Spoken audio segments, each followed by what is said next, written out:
we're always shifting and altering. And if we're not conscious of how we're responding to all these external things, situations, relationships, things going on in the world, the noise on the telly, everything like that. If we're not, how do you do that when you haven't much time on your hands? Because I think this is one big thing that always gets puts a counter. It's like, wow, I don't have the time. I don't have the time to sit in the morning. And for me, it comes down to priorities. I'd like to hear your take on people's, let's say, counter. Yeah. It's not an excuse, it's a counter argument. I'm going to answer the question based on my experience in life over the last few years. So my experience in life over the last few years has very much been inspired by people like Dr. John DiMartini and Dr. Joe Dispenza, very much so. So my answer is kind of influenced by those type of leaders. And, I get that we all have responsibilities, for sure. And there's a perception that we don't have time.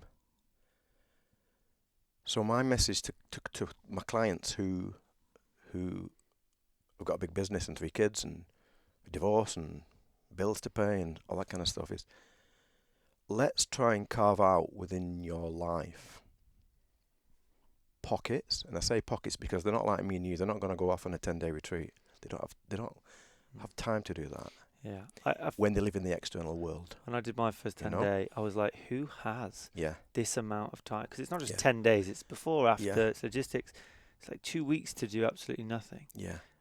And you have no idea what you're going to get from it. But if I can help a client to carve out little pockets of time, and the practice within those pockets is to teach them how to access the consciousness of no time. And when they can do that, a 5-minute experience of nothingness, of expansiveness, can regenerate the brain, regenerate our body, and it feels like they've been asleep for 10 days. So that has weaved its way into my practice now, where we carve out little moments of time, and I teach them specific to what they need, because some clients might need to shake for a little bit and let out a little bit of steam before they can access stillness. And some clients can go on a traditional kind of meditative inquiry. And it takes practice, and it takes courage, and it takes effort until it doesn't. But by weaving those little pockets in, clients can experience deep transformation without going on a 10-day retreat or doing something weird and wonderful like I've done on my journey. So that has become important for me. Do you think that's symptom relief for some people? And not getting to root causes of what's... Well, I look at... I'm glad you've asked that question, because I'm fascinated by the word transformation. And in terms of the root cause, I look at transformation within, if you like, 4 steps. They don't have to be linear steps, but for me there's definitely 4 parts of the transformational journey. And the first one is past. Going into the past, what is the root cause? Self-understanding, joining the dots. Haha, that's why I'm like that. I'm behaving like my dad, let's do something about it. Trauma, maybe I need to keep going into the past. Maybe I need to work with the therapist, do some body work.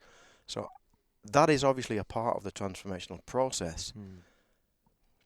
And dependent on one's perception of trauma or perception of one's life, a person may stay there longer. I also believe we can get lost there. 1,000,000%.